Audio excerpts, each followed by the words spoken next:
यही तुम्हारा प्रॉब्लम है। 100 अच्छी चीजें हो जाएं, लेकिन अगर एक चीज खराब हो तो तुम्हारा ध्यान सिर्फ उसी पर जाता है। ऑडियंस, टाइम फॉर अ पोल। ऐसे गेम में मजा कैसे आएगा? चलो तुम्हारा मूड ठीक करने के लिए एक जोक सुनाता हूं।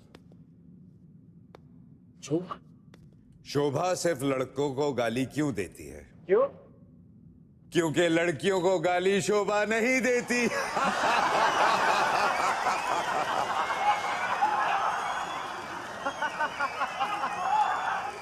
मजा आया।